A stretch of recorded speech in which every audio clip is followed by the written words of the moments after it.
Hi, everyone. Jeff Yasteen here, and welcome back to a new edition of Market Insight.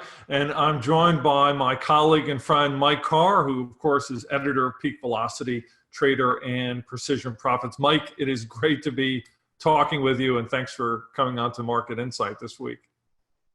Thanks for having me, Jeff.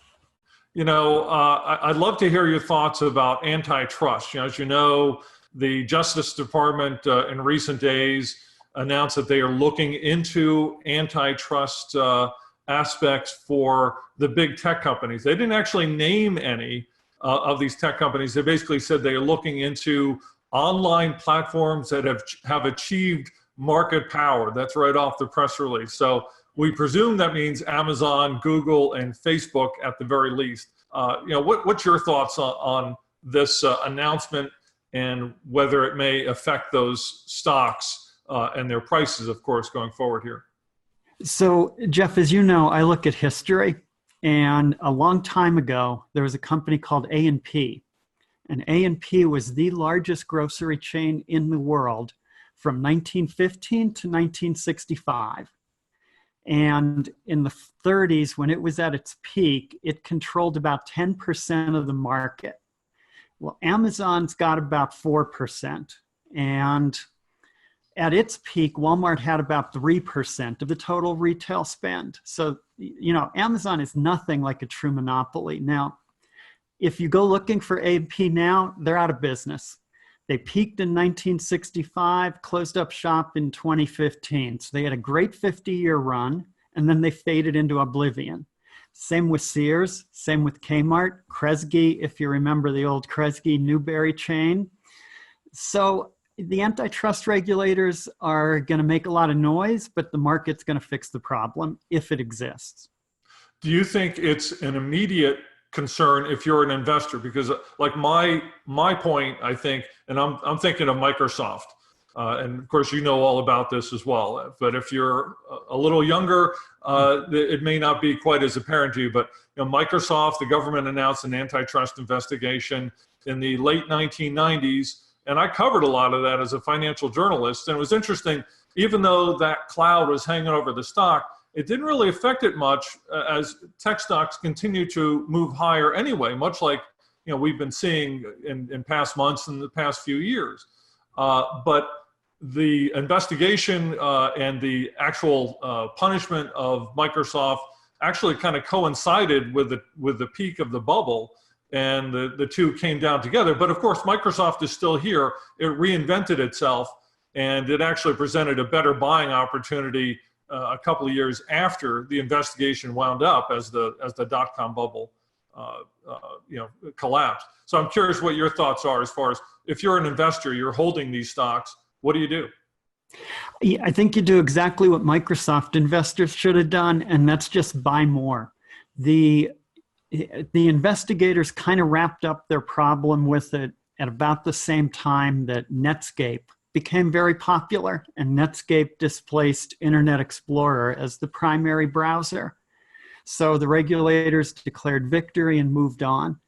As you know, we don't use Netscape Navigator anymore because it also didn't survive. The market does a lot better job at regulating these monopolies than the government ever can.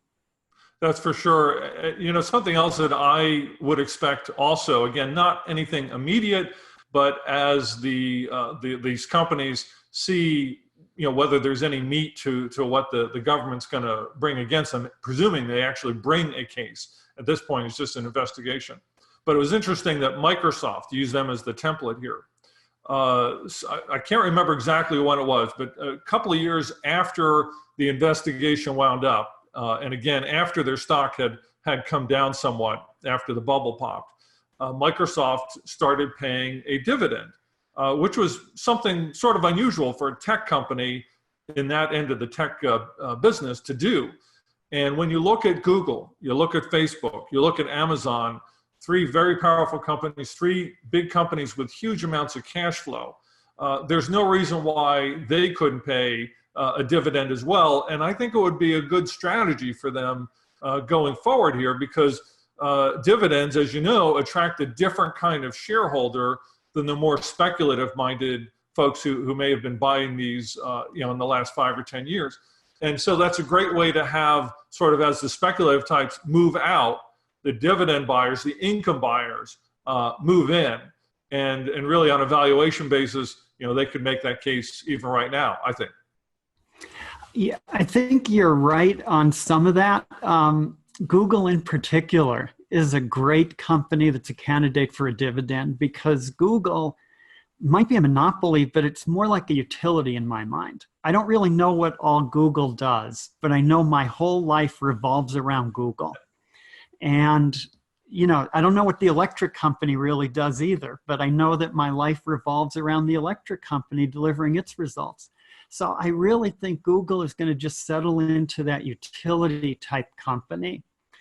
Facebook, I don't have a clue really what Facebook does, and I don't see how they add value to society. So that's a separate case.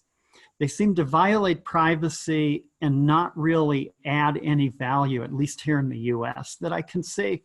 I'm not sure what you think about Facebook.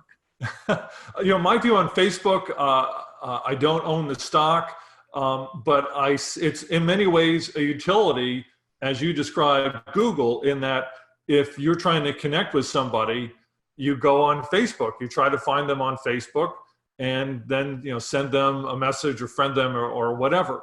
And so that I see that as the platform from which Facebook then tries to do all these other things, which we don't really know if it's going to happen. Like they have this Libra cryptocurrency situation that they're trying to develop now in conjunction with some banks and all that. Nobody knows if any of that's going to work out. And as you are showing here, nobody really knows if Facebook itself is going to be around. But with that kind of cash flow, and because it's sort of now the default way that people connect with one another, as long as they can steer their way around this antitrust situation, or at least if they're forced to spin off or break up certain aspects of their business, like let's say Instagram, if they can keep the parts that have the best cash flow behind them, I think Facebook will be around in some form or another for a long time.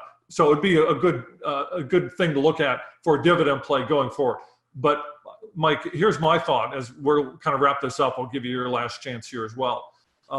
If you're an investor, in my view, if you're an investor in these companies, the threat is not an immediate thing, but as these investigations play out, and presuming there's a negative decision somewhere down the road, either for this administration or after the next election, if Trump does not win re-election in the Democratic administration, I think this is a bipartisan issue, and it does present sort of a cloud that sits over these stocks and likely means more regulation, and the chances are that these stocks, because of that, are just not going to be able to move the way they once did, and investors will not buy them the way they once did on Wall Street, institutional investors, for that reason as well. I mean, what's your parting thought here? I think you're absolutely right. Look at AT&T maybe, where the government ended up breaking up AT&T and creating great investment opportunities. Maybe you remember MCI WorldCom, which might not be the best example to end on. But before it was discovered that it was a fraud, MCI WorldCom was a great trade. So I think that the cloud's going to be hanging there. New technologies are going to emerge. And there's now more than ever opportunities in the tech sector. Yeah, I couldn't agree more. Mike, we'll wrap it up there. I really appreciate you coming on to Market Insight this week. Thank you. And for all of you, thank you for joining us on this Saturday Market Insight. Also, don't forget to subscribe to our YouTube channel. Tell us your opinion as well in that comment section below the video, and tell us what you think about this antitrust threat regarding these big tech stocks. And we'll have a brand new edition of Market Insight next Saturday. So for all of us, for Brian, Christopher, Ted, Ian, Mike, and myself, thanks for joining us. We'll see you next week.